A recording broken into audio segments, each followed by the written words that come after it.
Bismillahirrahmanirrahim. Assalamualaikum warahmatullahi wabarakatuh. Innal hamdalillah nahmaduhu wa nasta'inuhu wa nastaghfiruh wa na'udzu billahi min shururi anfusina wa min sayyiati a'malina.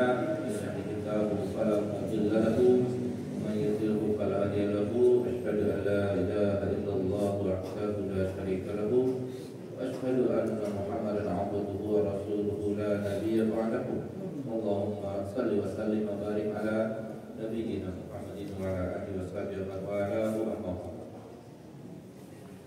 Insyaallah dalam kesempatan kita berniat mendekatkan diri kepada Allah supaya menjadi amal i'tikaf, dan insyaallah durasi waktu menjelang syuruk, menjelang terbit matahari adalah sekitar 34 menit lagi dalam jadwal salat yang saya pegang ini. Akan kita isi dengan tadabbur ayat-ayat Al-Quran dari surah An-Nisa, lanjutan kajian dari bulan lalu yang membahas kemarin hingga ayat 134. Ya, yang insyaallah yang akan datang ini sekilas materi yang kemarin itu adalah kalau memang pada akhirnya pernikahan itu berakhir dengan perceraian, maka perceraian boleh. Perceraian itu bukan dosa. Yang dosa itu permusuhannya.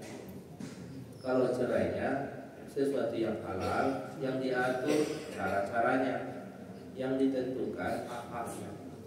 Jadi kalau ada hadis yang mengatakan, memang ada hadis itu, Aqwadul halal ilallah talak, yang paling dibenci Allah dari yang halal adalah talak. Itu karena banyak sekali prakteknya di tengah manusia yang menyebabkan kebencian itu karena permusuhannya, karena perceraian, lalu akhirnya saling membuka aib antara suami istri di depan publik, gitu ya. Karena perceraian, yang tadinya silaturahim jadi putus. Ya, padahal seorang laki-laki kepada mertua dia misalnya, ibu mertua dia itu kan mahram dia selamanya, nggak akan berubah kembali, tidak marah karena cerai dengan putrinya kan. Nah, itu sudah menjadi sebuah sudah menjadi fakta hukum dia gitu. Jadi hubungan baiknya yang diputus itu yang menjadi karena bercerai, anak-anak tidak diurus, gitu kan? Itu sebenarnya nggak ada hubungannya dengan hukum perceraian, itu hukum lain, gitu kan? Kalau dia nggak ngurus anaknya, itu kezoliman dia, dia wajib menjaga anak-anaknya, gitu kan? Jadi kalau ada yang dibenci oleh Allah di situ bukan perceraiannya, tapi adalah permusuhannya, ya, pertengkarannya. Kalau masalah rezeki, Allah mencukupi kebutuhan masing-masing, Allah jaminkan. Jadi ya Allah bilang dari itu begitu, tapi manusia banyak tidak yakin kan itu. Kenyataannya kan gitu, banyak tidak yakin. Kalau dia nanti bercerai, gimana rezeki dia? Akhirnya dia pertahankanlah, sabarin aja lah. Ada lagi nanti yang mau sama aku, kata perempuannya, itu pilihan dia. Terserah dia, kalau mau dia sabar dalam pernikahan dia dengan suami yang jahat itu, terserah dia. Hak bercerai ada sama dia. Nah, laki-laki juga begitu kan. Masalah rezeki anak-anak juga sama sih sebenarnya. Ya, rezeki manusia ini sudah ditakar gitu. Cuma memang berapa takarannya Allah rahasiakan. Supaya menjadi balak bagi manusia. Ada yang yakin, ada yang ragu, ada yang stres. Gitu. Padahal di sini ada 3 kali kalimat ayat Al-Quran di ayat 131, 132 disebut di situ kalimat walillahi ma fis samawati wa ma fil ardh. Itu mengindikasikan bahwa kau mau gimana pun, setuju atau tidak setuju dengan ketetapan Allah ini, percaya atau tidak percaya dengan apa yang Allah janjikan ini, tetap pemilik langit dan bumi adalah Allah. Jadi Apapun yang terjadi itu tidak akan lari dari apa yang Allah rencanakan. Jangan engkau mengira rencanamu lebih dapat ketimbang apa yang akan terjadi. Itu. Lillahi ma fis samawati wa fil ardh. Milik Allah apa yang ada di langit dan di bumi. 3 kali kalimat itu diulang di dalam ayat 131 2 kali, di ayat 132 sekali. Intinya manusia yang beriman kita ini dituntut untuk mengambil keputusan atas dasar iman, jangan atas dasar keraguan, kecemasan, dan masalah hidup ini sudah ada takarannya dan aturan-aturan itu sudah begitu adanya.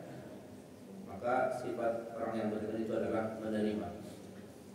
Karena kalau dia tidak menerima, tetap yang berlaku kehendak Allah. Di ayat 133 ditekankan lagi ya. Kalau kalian tidak menerima ketetapan Allah itu, atau kalian melawan Allah, kalau Allah berkehendak, Allah bisa saja meniadakan kalian. Yuzhibkum ayyuhan nas wa ya'ti bi akharin. Allah bikin hambanya yang lain, dilahirkannya manusia-manusia baru yang lebih baik dari kalian, bisa saja. Jadi jangan merasa ayat 133 ini memberi kesan bahwa kamu wahai manusia jangan merasa penting sendiri. Kamu itu gak seberapa di hadapan Allah. Jika kau merasa lebih penting kepentingan yang nomor satukan semua, harus kehendakmu yang harus dituruti, kamu itu hamba. Kamu itu tidak ada. Kalau Allah kehendak ingin meniadakan, tiadakannya mati kok. Selesai. Tinggal sejarah. Iya kalau ada yang mengingatnya, iya kalau ada yang mencatatnya. Banyak manusia yang mati itu nggak ada sejarahnya, nggak dikenal manusia banyak. Kebanyakan manusia yang mati tidak dikenal. Kuburan banyak, tak ada namanya. Ada pun namanya sirna karena longsor, sirna karena lumut, sirna karena segala macam. Hilang sejarah banyak. Jadi jangan merasa penting sekali di hadapan maka Allah kulli syai'in qadir. Sekarang tugas kalian wahai manusia, kalau kalian hidup di dunia ini mengejar dunia saja, ada di sisi Allah berkasih. Tapi kalau kalian mengejar hidup ini, mengejar dunia dan akhirat, maka Allah juga ada. Allah menyediakan peruntukan. Jadi disuruh pilih, kau mau dunia saja atau dunia akhirat. Kalau mengejar tujuan dunia saja, ya selesai. Kau dapat atau dunia saja, di akhirat kau sengsara, merana. Tapi di sisi Allah ada dua dunia. Fa'indallahi thawabud dunia wal akhirah. Di sisi Allah ada balasan untuk dunia. Kau hidup enak bisa, ya, kau dapatkan apa yang kau inginkan, ya, atau sudah status. Ada dua pilihan. Kalau kau merasa susah di dunia ini, jangan-jangan keinginanmu terlalu banyak. Kurang saja keinginanmu. Kau bisa bahagia, sedang kau keinginan kau terlalu tinggi. Justru pengennya perbanyak keinginanmu untuk di akhirat, jangan untuk di dunia. Allah punya dua-duanya. Maka Allah sami'an basir. Itulah ayat terakhir yang kita bahas pada bulan lalu, ayat 134. Kita akan melanjutkan ke ayat 135. A'udzu billahi minasyaitonir rajim. Bismillahirrahmanirrahim. Ya ayyuhalladzina amanu kunu qawwamina bil qisti syuhada'a lillahi walau 'ala anfusikum awil walidaini wal aqrabin. In kuntum yakun ghaniyan aw faqiran fallahu awla bihima fala tattabi'ul hawa an ta'dilu wa in talhu aw tu'ridu fa inna Allaha kana bima ta'maluna khabira. Ya ayyuhalladzina aminu billahi wa rasulihi wal kitabil ladzi nazzala ala rasulihi wal kitabil ladzi anzala min qabl faman yakfur billahi wa malaikatihi wa kutubihi wa rusulihi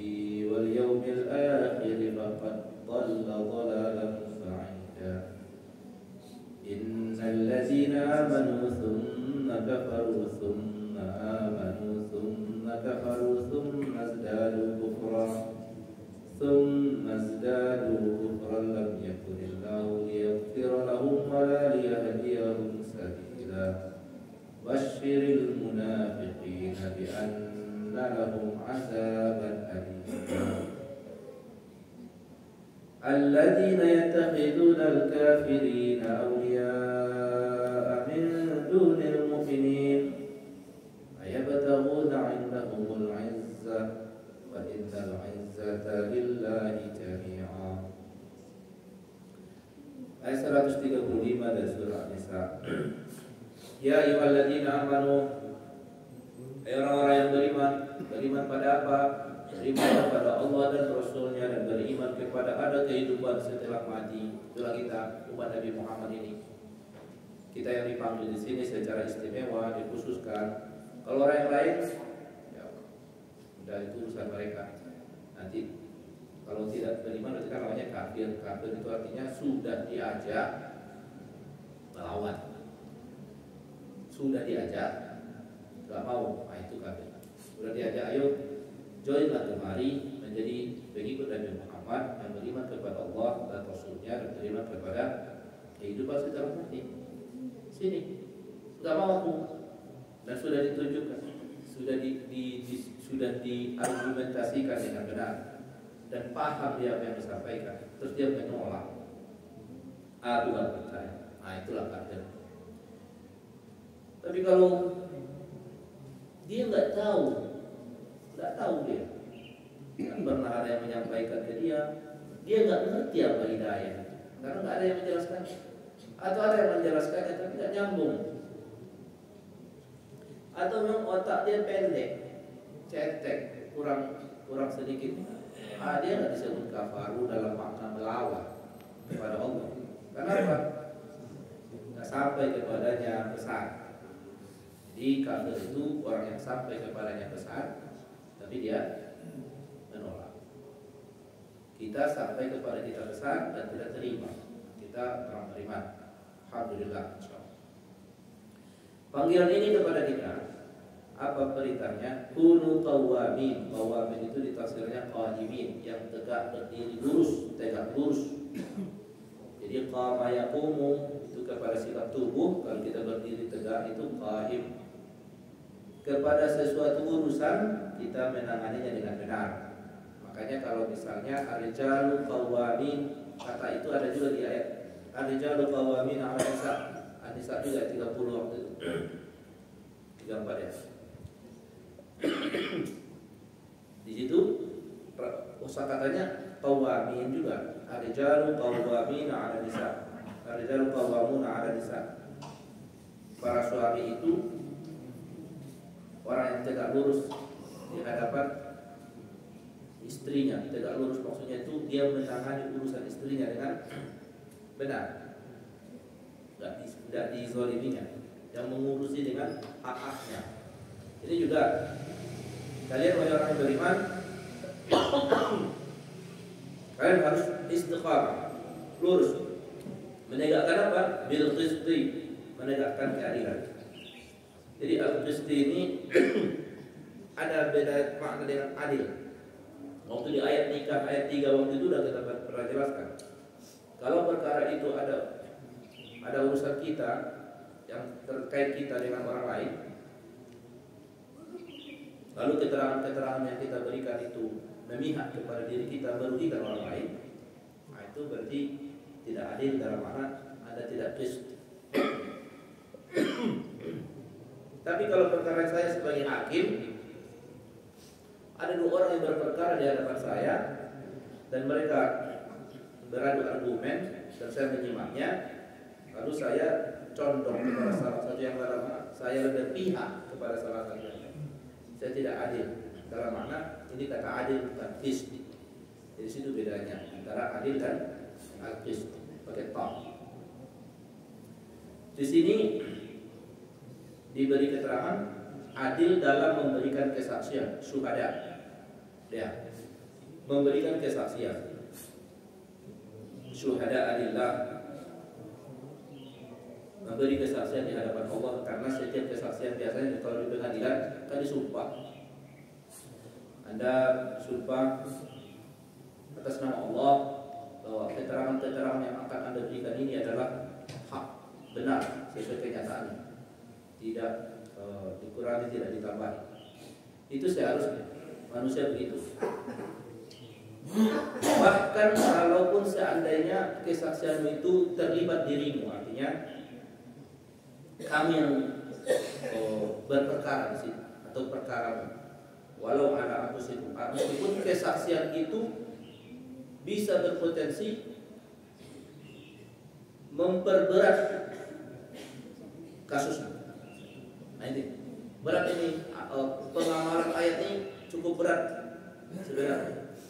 Dibanding maksudnya cukup berat itu sedikit kali orang yang mau memberikan kesaksian meskipun kesaksian itu merugikan dirinya. Sedikit orang yang biasanya orang membela dengan keterangan tidak tahu, aku tidak tahu, aku tidak tahu. Ya kan? Dan pengacara suka mengajari kliennya begitu. Pengacara suka mengajari kliennya, aku tidak tahu. Disitulah dosa pengacara di hadapan ayat ini. Nah, makanya dia bilang kalau diuji kenyataannya antara pengamalan ayat ini dengan kenyataan manusia, ini paling berat. Kenapa? Karena Anda kalau harus memberikan kesaksian dan kesaksian Anda itu memperberat diri Anda pasti ragu. Kalau aku bilang nanti begini, pasti aku bisa kena perkara dan lain. Kenyataannya manusia mengelak. Walaupun itu mengkerdirikan atau mungkin menyebabkan memberatkan perkara bagi ayah dan ibu atau kerabat, abang adikmu, pasanganmu. Itu perintahnya begini. Jadi ada orang diminta keterangan, istrinya diminta keterangan, ya kan? Tak pasti istrinya memberikan keterangan yang tidak sesuai. Demi pikirannya apa? Demi supaya kesaksianku ini jangan sampai memberatkan pasanganku. Kalau pasangan dia misalnya terlibat, tersangka korupsi, ya kan? Itu. Ini bagian ayat ini berat. Artinya kalau dia memberikan kesaksian yang tidak seperti apa adanya, dosa besar, iya, dosa besar. Apa yang mendorong manusia tidak memberikan keterangan apa adanya? Karena dia berpikir seperti itu tadi, kalkulasi gitu. Kita berkalkulasi, wah kalau nanti ini saya bilang nanti akan begini. Nah, ini kalkulasi itu sebenarnya dosanya itu karena dia kurang yakin. Inilah kebanyakan level kita manusia, kurang yakin terhadap apa. Karena kita mikir apa yang kita kalkulasikan itulah real hidup kita. Padahal Allah sudah punya rencana yang lain.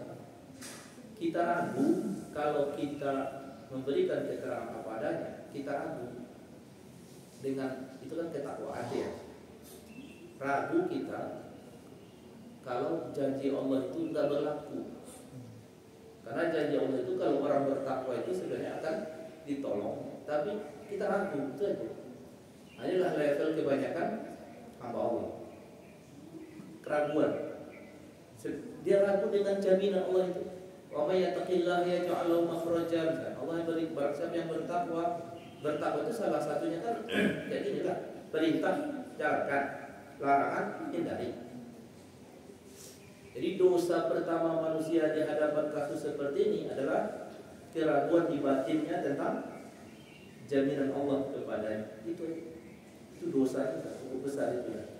Tak usah didiskusikan lagi, sudah besar itu. Lalu manusia berpikir, iya kalau mau begini nanti aku akan memberat hukumannya, akan begini. Iya, begitulah pikiran kalkulasi manusia. Ini, tapi dia lupa sebenarnya dosa dia itu batin dia yang ragu kepada jaminan Allah itu. Dia ragu gitu. Itu kurang apa lagi? Dia lebih percaya kepada kalkulasi dia ketimbang jaminan Allah kepada berat. Sebenarnya berat. Kalau kita renungkan itu dosa besar. Dosa besar. Karena batin yang tidak yakin dengan apa yang Allah jaminkan kepadanya. Dia ragu kalau dia bertakwa, dia pikirnya kalau aku bertakwa, kalau aku jujur, kalau aku berikan kesaksian apa adanya, aku celaka. Berarti secara tidak langsung dia menghubungkan orang bertakwa pasti celaka.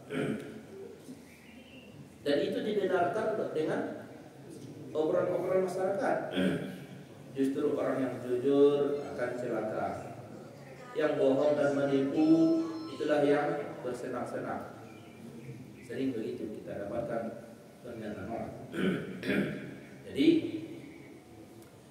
kesaksian itu tadi ada dua kemungkinan, ada yang meringankan kasus orang atau ada yang memberatkan kasus orang.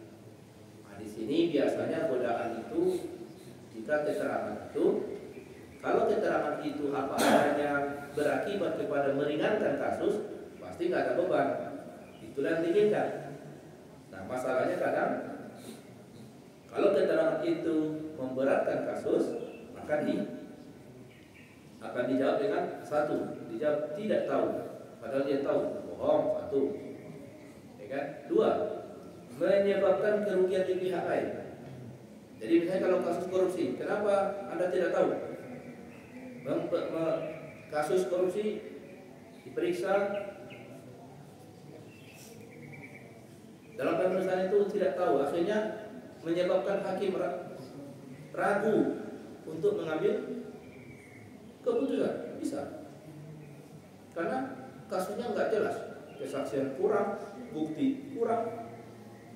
Hakim harus memvonisnya, nggak boleh dia memvonis dalam keadaan jangan-jangan kayaknya dia ini bersalah. Nggak boleh, dia harus dia vonis bebas daripada dia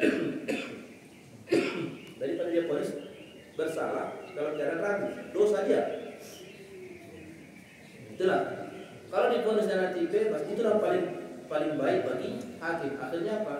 Pihak yang bersalah tidak terungkap, kerugian yang diakibatkan tidak terkembalikan. Ya banyak efeknya. Gara-gara apa? Gara-gara kesaksian. Itulah pentingnya kesaksian. Ini apalagi kesaksian itu terkait masalah membela hak orang lain, baik itu individu. Kalau kasus bernegara berarti biasanya hak publik. Jadi banyak efek. Di sini dipertegas karena kadang yang membuat ragu itu masalah itu tadi, rezeki.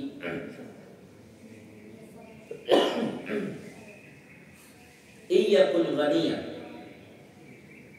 jika kalian adalah ghani, dalam makna di sini kaya, dalam lawan dari kata fakir, au fakir, wallahu aula bihima, Allah lebih utama, harus didahulukan. Jadi kenapa disebut ghani atau fakir? Kamu sebagai seorang pemberi kesaksian, kalau kamu dalam keadaan kaya pasti kamu takut miskin.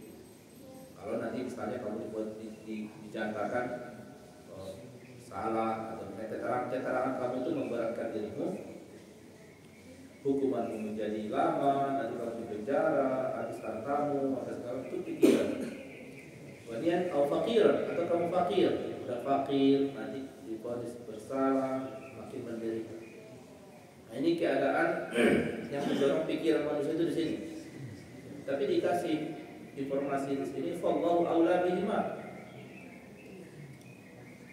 membela keyakinanmu kepada Allah itu lebih diutamakan ketimbang memikirkan kesengsaraan dirimu atau masalah kehidupan. Itu yang saya bilang dari awal tadi, ayat ini berat. Pada kenyataannya manusia sedikit yang mengamalkan, sedikit yang mengamalkan. Nah, kalau di pengadilan-pengadilan kita biasanya kalau dengan bantuan pengacara, ya begitu. Pengacaranya ingin, walaupun orang itu sudah ada bukti, dua alat bukti, dua saksi, pengacara itu masih berusaha supaya orang ini mungkin dia tahu dia tidak akan bisa lepas dari vonis bersalah, pasti bersalah. Cuma upayanya apa? Supaya hukumannya nanti tidak berat. Itu aja. Dia masih berusaha. Masalahnya cara-caranya ini yang tidak baik. Cara-caranya ini bagaimana supaya kasus itu tidak terbuka apa adanya. Lalu diajarilah klien ini untuk memberi keterangan ya tidak sesuai apa adanya. Kalau ada saksi yang diminta, maka saksi ini pun disetting juga. Itulah kasus. Dibayarlah dia dengan kerjaannya yang seperti itu. Dan mahal pula bayar. Ini kalau di hadapan syariah, kalau sadar sih tidak akan dilakukannya. Tapi kan menarik. Apalagi yang berkasus itu orang kaya, rela bayar banyak, ya daripada tinggal di penjara lama. Coba korbankan berapa miliar, tapi nanti ini itulah. Jadi kalau ada dosa manusia besar-besar, ini yang besar itu. Ini yang besar itu, yang merugikan yang besar itu, yang merugikan banyak orang sih sebenarnya. Bukan hanya apa namanya jaksa yang dikalahkan, tidak. Bukan hanya jaksa yang rugi dikalahkan. Itu. Jadi kalau ada cerita dosa besar, masukkan ini ke list dosa besar. Kalau ada orang terlibat di situ, ya dikasih kesempatan taubat lah sampai sebelum mati. Ngerinya itu kalau yang bersangkutan nggak sadar dia melakukan dosa besar, dia enak-enak aja gitu kan, makin lancar aja. Nah, itu ngerinya. Makin baik-baik aja dia. Kenyataannya begitu. Kenapa? Karena hukum di dunia ini bisa diakali. Di dunia ini, bukan di Indonesia aja, di dunia ini. Dalam kehidupan ini hukum itu begitu. Yang adil sesungguhnya itu hanya hukum Allah. Nanti di akhirat aja pengadilan Allah. Tapi kalau di dunia, kalau enggak yang dikurangi yang ditambahi dan itu. Kalau dikurangin, berarti hakikat perkara jadi tidak sebesar aslinya. Kalau ditambahin, bisa juga kesalahan orang itu kecil sebenarnya, tapi hasilnya kesannya besar. Itu kerjaan manusia di dunia ini. Kenapa? Ayat berikutnya menjelaskan. Inilah pangkalnya. Fala tattabi'ul hawa an ta'dilu. Jangan kalian turuti selera sehingga kalian menjadi tidak adil. Inilah godaan manusia itu sesungguhnya. Selera dia, hilang rasa enak dia nanti kalau dia memberikan keterangan yang sesungguhnya. Ini juga sekaligus ayat ini teguran bagi hakim juga. Ya, jangan kalian mengikuti selera sehingga kalian bersifat tidak adil. Jadi adil itu tidak hanya terkait masalah hakim, tapi tadi yang kita jelaskan tadi kesaksian, keterangan, antara memberatkan atau meringankan.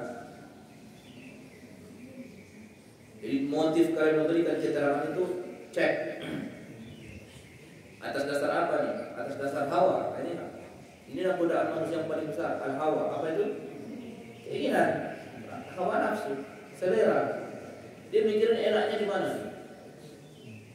Karena manusia begitulah pada ininya tabiatnya menghindari penderitaan.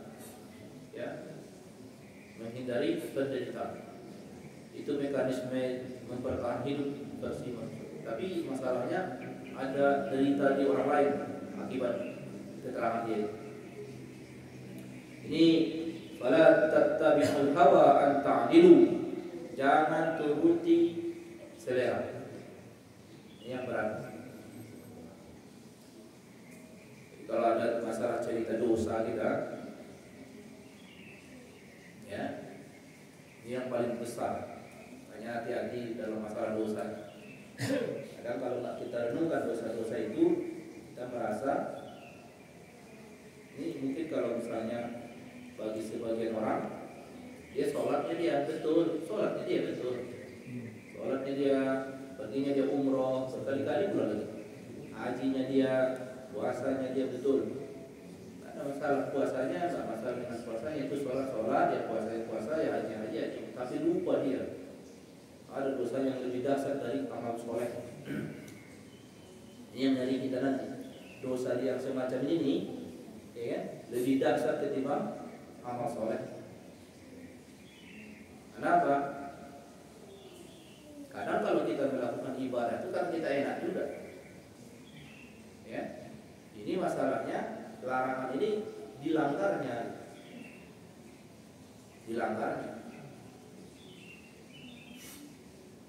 Apalagi kalau dia mikir, nggak masalahnya itu, nggak besarnya efeknya itu, pikirnya pula. Dia anggap remeh sama dia. Dosa kedua pula udah dosa melanggar, terus dosa anggap remeh masalah itu. Ngeri kan? Ngeri. Harus tahu segera ya. Yang bikin celaka kehidupan manusia di dunia inilah. Fala tattabi'ul hawa an ta'dilu. Sampingkan hawa kalian. Hawa itu ya keinginan, bayangan yang enak-enak, sehingga kalian menyebabkan tidak adil. Wa in talwu aw tu'ridu fa inna Allaha kana bima ta'maluna khabira. Ini warningnya kan. Kalau kalian tetap saja memberikan kesaksian yang tidak benar, berarti kalian tidak mau turun. Wa in talwu aw tu'ridu, berpaling kalian dari arahan ini.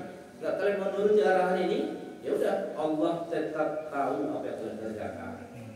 Ini kalimat akhir ayat ini, warning ini. Kalian tidak akan bisa bersembunyi dari Allah. Allah nggak bisa ditipu. Yang bisa ditipu itu publik. Publik bisa ditipu dengan dibentuk opini publik lewat medsos, lewat serangan informasi yang tidak benar. Bisa opini publik merasa buat, oh dia pahlawan, ternyata dia pejahat. Bisa aja opini publik itu bisa ya kan? Tapi Allah bisa ditipu? Allah nggak bisa ditipu. Wa inna Allaha kana bima ta'maluna khabira. Nanti akan terungkap di akhirat. Kalau di dunia banyak kasus yang terkubur, nggak terungkap. Banyak. Ya. Yang menang opini publik misalnya kan. Padahal opini publik belum tentu benar semua. Ya. Banyak opini publik itu yang didesain hanya orang-orang bodoh, jadi korban dia banyak. Dianggapnya orang itu tidak bersalah padahal bersalah. Apa model-modelnya kadang memoles-moles kesalahan itu? Ya ada kesaksian yang meringankan, tanya bagaimana kepribadian orang ini, bagaimana hari-harinya, dipoles-poles kan dengan kebaikan. Oh jadi orangnya baik, suka membantu. Nanti kasihlah buat ini keterangan yang meringankan terdakwa. Biasa di dunia itu begitu. Bisa disetting ya. Tapi ingat, fa inna Allaha kana bima ta'maluna khabira. Allah tahu apa yang kalian kerjakan. Itu ancaman itu. Ayat bagian terakhir dari itu berisi ancaman. Inilah kalimat ayat Al-Quran, sehingga memberikan keterangan palsu masuk dalam deretan dosa besar. Dalam keterangan dosa besar. Kalau dia terungkap di dunia, dia memberikan keterangan palsu, dia akan dihukum. Ada hukum dunianya. Tapi kalau tidak terungkap keterangan palsu itu, maka dosa di akhirat juga tak kalah berat. Pertanggungjawaban di akhirat juga tak kalah hebat.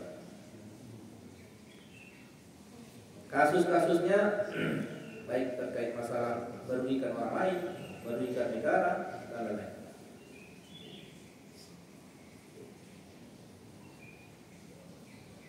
Godaannya apa?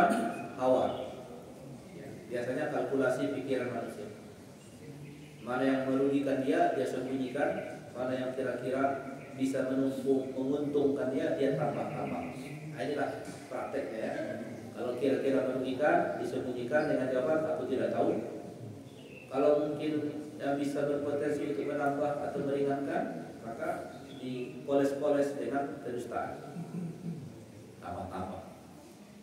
Nah, itu satu ayat selesai.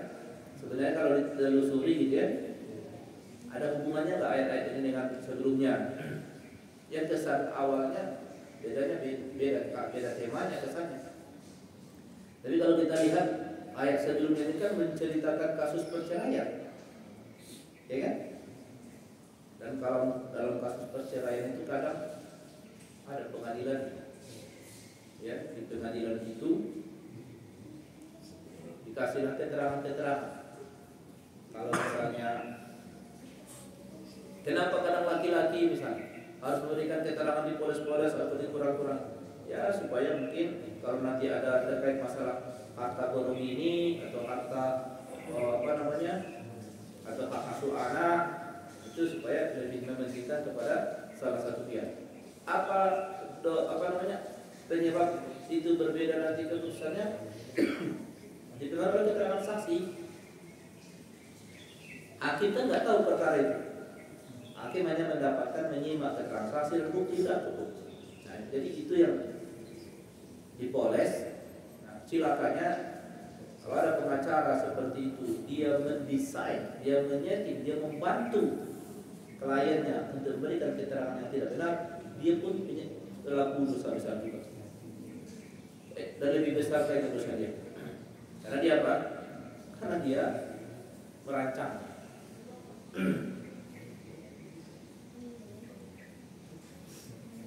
Jadi kalau ditanya apa dosa pengacara, ya disitulah pasti. Sementara sebenarnya profesi itu kalau benar dilakukannya, profesinya mulia. Karena peran asalnya dia tidak untuk ngakal-ngakalin perkara. Profesi aslinya dia mengawal terdakwa supaya jangan dizolimi oleh pengadilan. Itulah peran dia, jangan dizolimi oleh pengadilan dan membantu sang terdakwa ini menjalani proses peradilan dengan baik.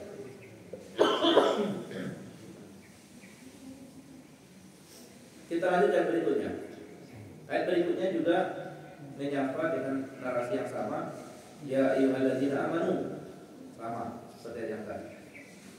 Kalau di sini mengulangi lagi dengan perintah berimanlah kalian. Aminu billahi wa rasulih. Ini lucu juga kalau diterusin. Hei orang yang beriman. Padahal yang dipanggil orang-orang beriman gitu.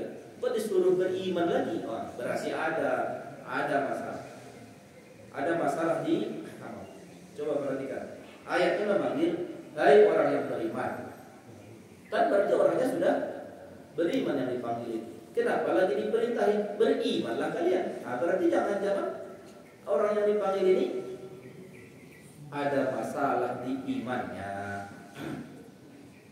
Nah, secara iman mungkin secara lisan dia sudah bersyahadat betul.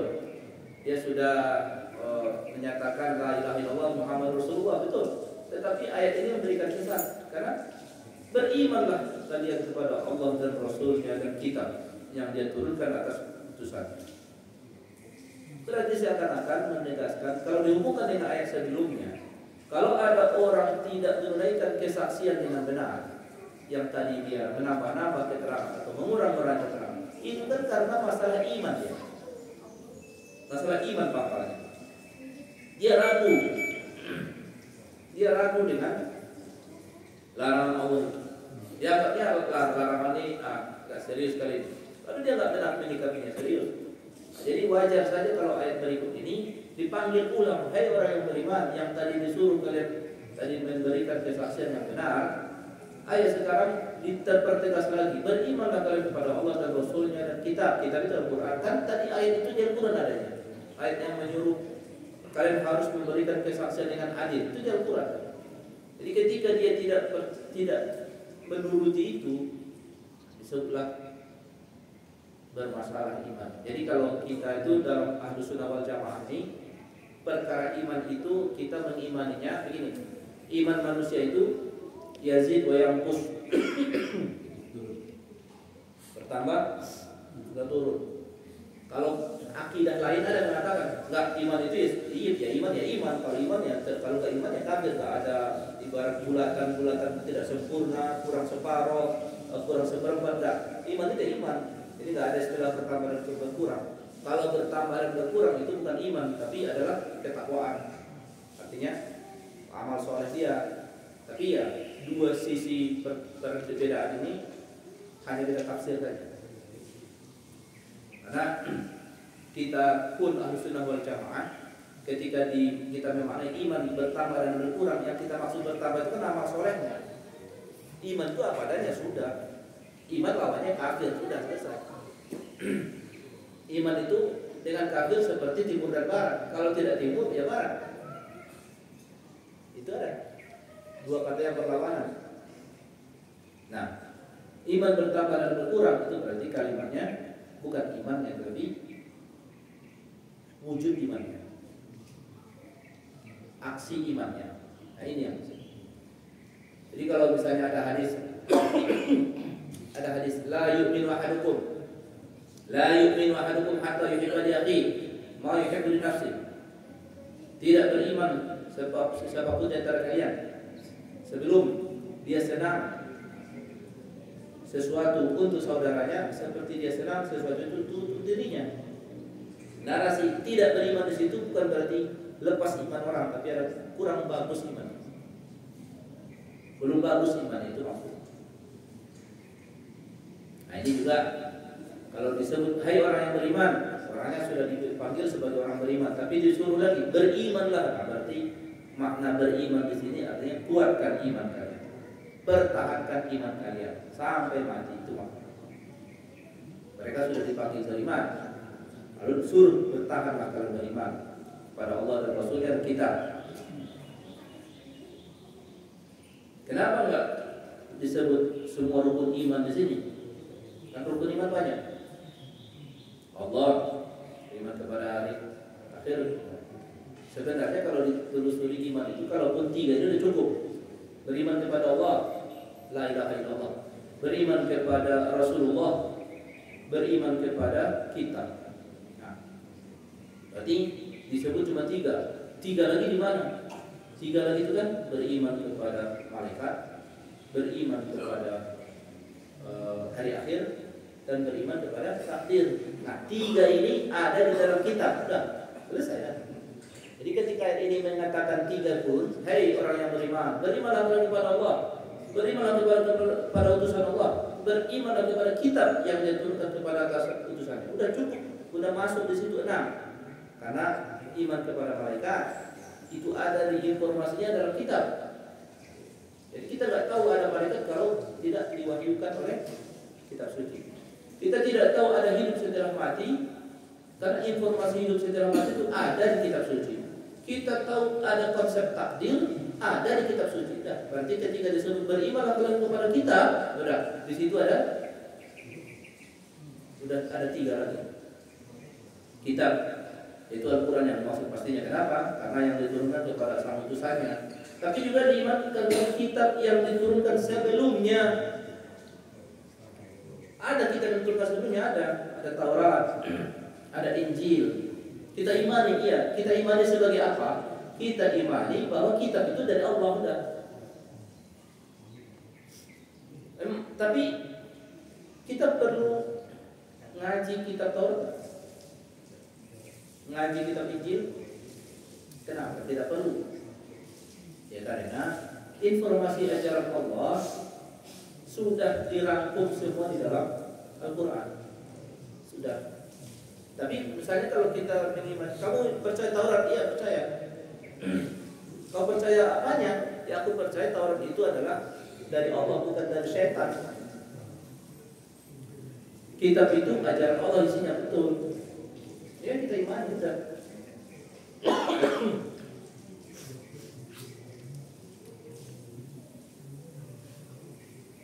Tapi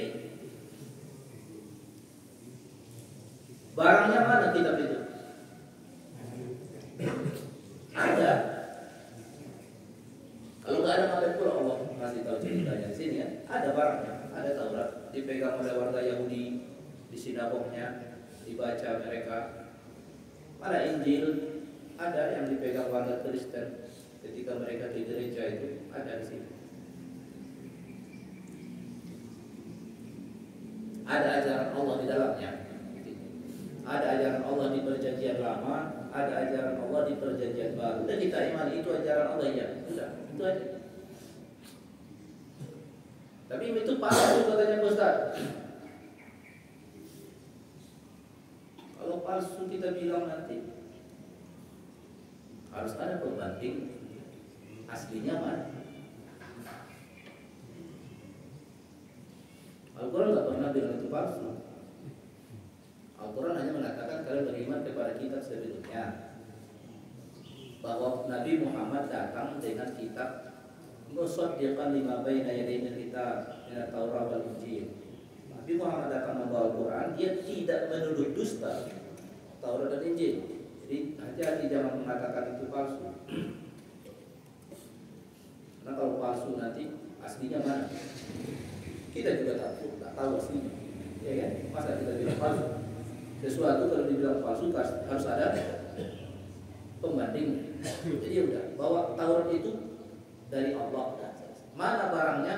Ada baca perjanjian lama. Mana perjanjian? Mana Injil? Baca isi perjanjian baru. Dan perlu nggak? Ya nggak perlu banget sih. Cuma boleh. Boleh. Nabi mengatakan balighu'ani walau ayat, kalian sampaikan kepada walaupun seayat, dan kalian kisahkan, kalian ceritakan dari Bani Israel. Artinya kitab perjanjian baru, perjanjian lama, kalau ada di sana kisah-kisah orang soleh, dan banyak di sana kisah-kisah orang soleh, dan Nabi sering menceritakan kisah-kisah umat sebelum kalian. Itu berarti kisah yang dialami umat sebelum Nabi Muhammad yang mereka berpegang kepada kitab Taurat dan berpegang kepada Injil. Itu maksudnya. Jadi kitab itu ada, yang diturunkan sebelum Nabi Muhammad itu ada, barangnya ada, ajarannya ada. Tapi orang yang menjalankan ajaran itu, kalau dia tidak percaya kepada Nabi Muhammad, tetap namanya kafir. Dan dia tetap harus diajak. Dia orang-orang ini tetap harus diajak kepada Al-Quran. Bukan dia kafir aja, diajak supaya makin jelas kafirnya. Karena masalahnya kekafiran itu karena menolak. Ini diajak nggak pernah, coba dia menolak, gitu. Diajak dulu, diajak dulu, baru kalau dia menolak, disitulah masalahnya. Ini may yakfur billahi wa malaikatihi wa kutubihi wa rusulihi wal yaumil akhir faqad dhalla dhalalan ba'ida. Barang siapa yang kufur kepada Allah, kufur kepada malaikat-malaikatnya, kufur kepada kitab-kitabnya, kufur di situ artinya apa? Dia tidak mempercayai. Dia tidak percaya sebagian atau seluruhnya. Kalau kufur kepada Allah sudah jelas lah, selesai masalahnya. Wal malaikatihi, ada sebagian. Ini yang kufur kepada malaikatnya, salah satunya sekte Yahudi yang menganggap malaikat Jibril itu jahat, zalim. Itu kufur juga. Dan sekte Yahudi itu berpikir gitu. Oh, malaikat Jibril ini salah ngasih waktu. Kenapa dikasih ke Muhammad? Jadi bencilah mereka kepada Roh Kudus.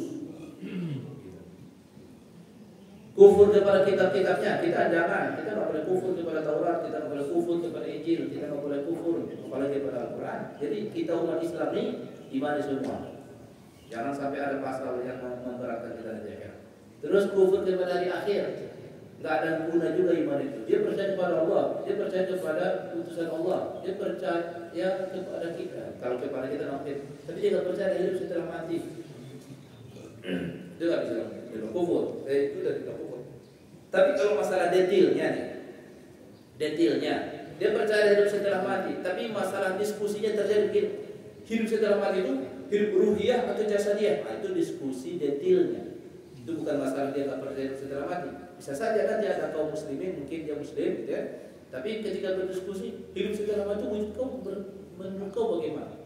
Ya menurut aku sih itu hidup dalam hidup ruhiyah. Itu dialog-dialog akidah yang lebih detail. Ya, tapi dia percaya hidup setelah mati. Tapi kalau dia tidak percaya, ya udah, dhalalan ba'idah. Ini yang disebut dalam ini dhalalan ba'idah. Sesat dia dari jalan yang jauh itu artinya ibarat kalau jalan lurus itu kan lurus presisi kan itu, lurus presisi.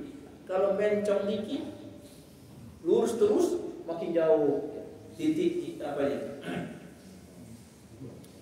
Itulah sesat jalannya. Sedikit aja. Kamu tidak presisi dalam akidah, nyasar. Jadi kalau dalam akidah itu wajib presisi. Yang tidak wajib presisi itu urusan fikih, urusan furu' syariah. Itu nggak harus presisi ya. Urusan wudu nggak wajib presisi. Nggak wajib presisi artinya pastikan air menyentuh seluruh lubang pori-pori. Gimana memastikannya? Enggak, harus presisi itu. Udah pokoknya kau basuh, kau gerakkan muka sebentar, ya kan? Basah, udah cukup. Itu jangan pakai mikroskop untuk memastikannya ini udah basah dulu, ya. Jadi fikih itu wajib presisi. Ini juga kiblat ini nggak wajib presisi nih, ya. Kiblat ini nggak wajib presisi. Ini kalau ditarik garis lurus ya, bukan bundar. Kalau tarik garis lurus ke langit kita nih, ya enggak? Kecuali bagi yang percaya ilmu bumi datar ya. Nah, kalau ditarik garis lurus ke langit kita nih, karena garis melengkung aja makanya dia. Itu pun kalau nggak kena Ka'bah, geser sedikit itu ke Barcelona kita kan. Iya, memang bisa ke Spanyol sana garis kita. Tapi nggak wajib begitu, makanya yang disuruh menghadap, yang wajib menghadap Ka'bah itu kalau kamu di depan Ka'bah. Kalau Ka'bah udah di depan matamu ya wajib mustaqbilal Ka'bah. Tapi kalau kamu jauh dari Ka'bah, mustaqbilal qiblah. Bedanya maknanya itu. Jadi al-qiblah itu ya arahnya aja. Jadi kalau dari kita ini kemana? Barat. Ya, makanya kalau warga Madinah di zaman Nabi masih hidup, kiblat kalian antara timur dan barat kata Nabi.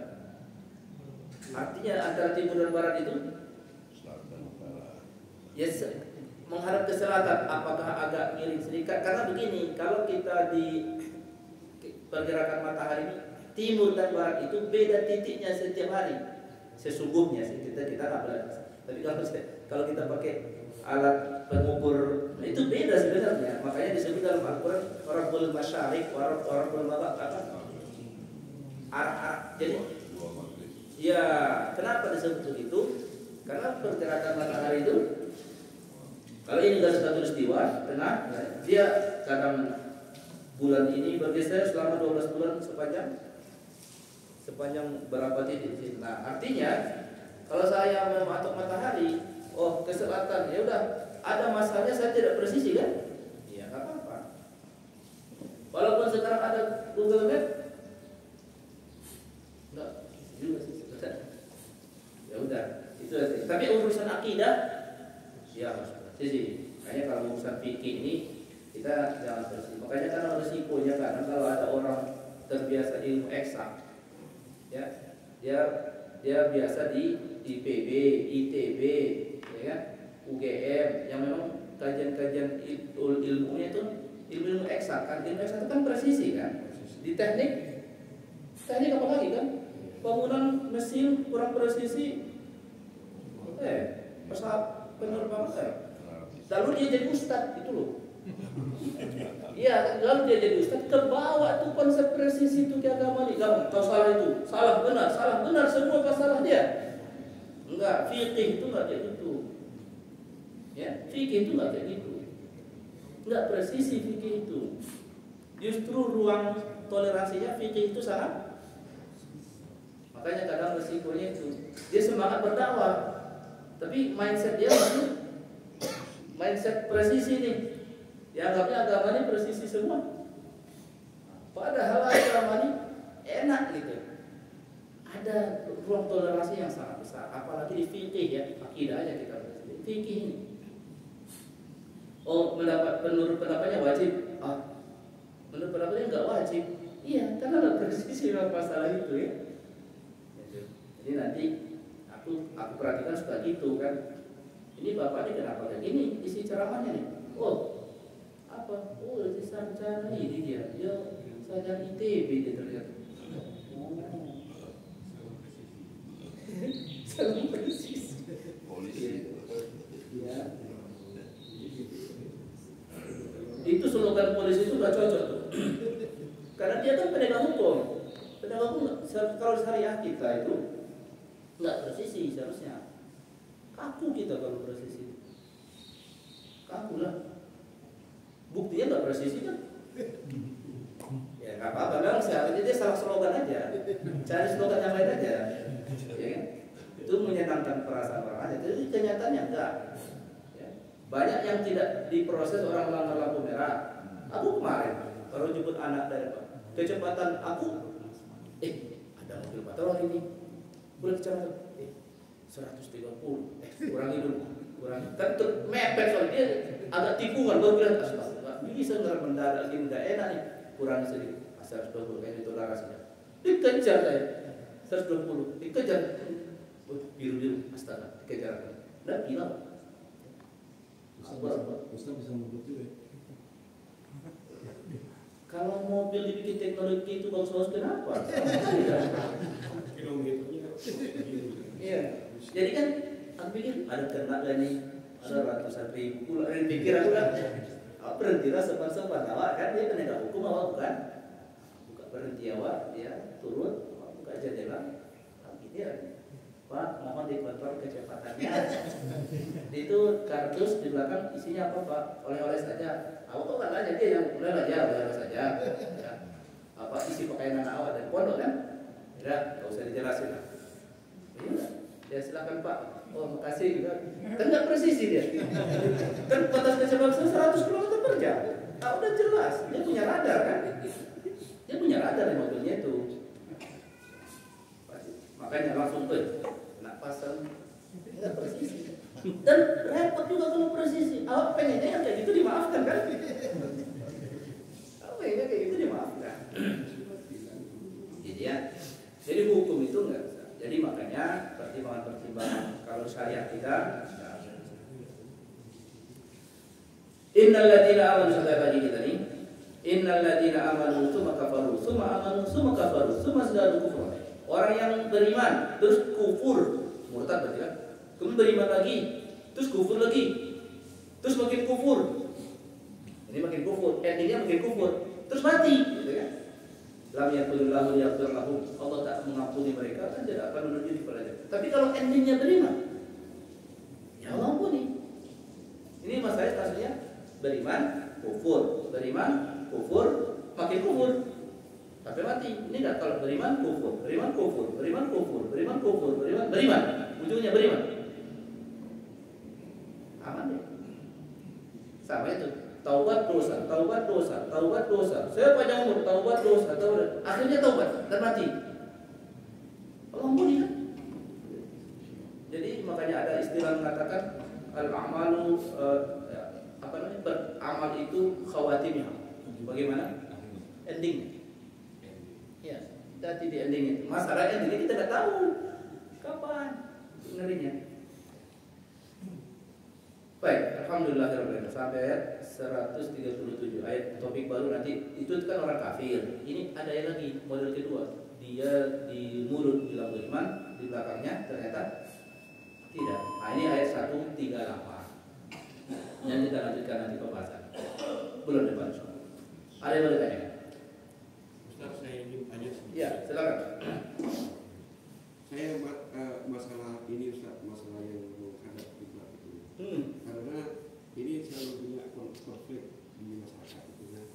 Dan saya jadi ingat masa lalu di Amerika itu masalah Ustaz Abdul Rasid sama yang apa namanya Samsiari.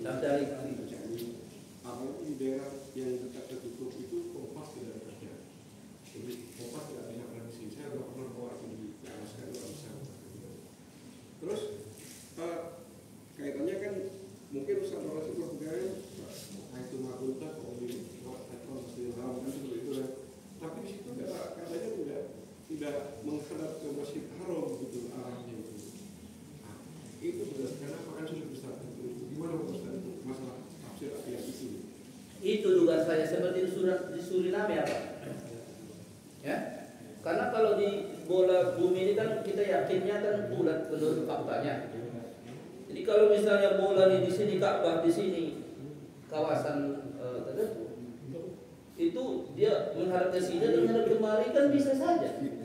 Itu kan perkhilafannya. Ada di Suriname masjid berdekatan, beda silang-silang kiblatnya. Mereka kan orang Muslim karena Jawa banyak sana kan. Ada karena aku nggak tahu persisnya tapi bukan itu kan di New York ya. Masjidnya. Di New York itu kan enggak kutub-kutub apa kan? Itu permasalahannya apanya? Aku bingung juga, aku nggak pernah tahu detailnya. Tapi nggak mungkin karena dua kiblat yang seperti Suriname itu parah memang. Tapi ya dua-duanya betul lah. Cuman kalau kita bilang kalau yang Suriname itu karena orang Jawa itu ada pengertian kalau sholat nanti ke barat. Ya, dibawa ke sana. masalahnya yang sudah tahu ilmu pengetahuan kayaknya kita lebih dekat ke sini daratannya sebelah lagi gitu. Tapi kalau di New York itu apa kasusnya aku nggak tahu persis. Katanya si yang Hanya geser kiblat atau masalah? geser kiblat. Geser kiblat itu parah lah motornya ngotot kiblat. Makanya beberapa masjid aku bilang kalau cuma geser-geser 5 derajat ngapain? Ya harus. Tapi kadang terpengaruh ide itu tadi kan? Iya. Ide baru itu saya belum tahu. Enggak bisa gitu. Makanya kalau misalnya di kapal penerangan kita sholat ya geser-geser dikit kapal, tapi tetap mengarah ini ya dimaafkan, namanya dimaafkan karena harus begitu berpikir itu ya. Artinya bertengkar kan ya banyak ya di sini juga di Indonesia ini. Ada yang lain? Baiklah kalau begitu sudah cukup jelas perhatian. Insyaallah kita teruskan kajian tafsir ini bulan depan dan temanya orang munafik itu lebih seru.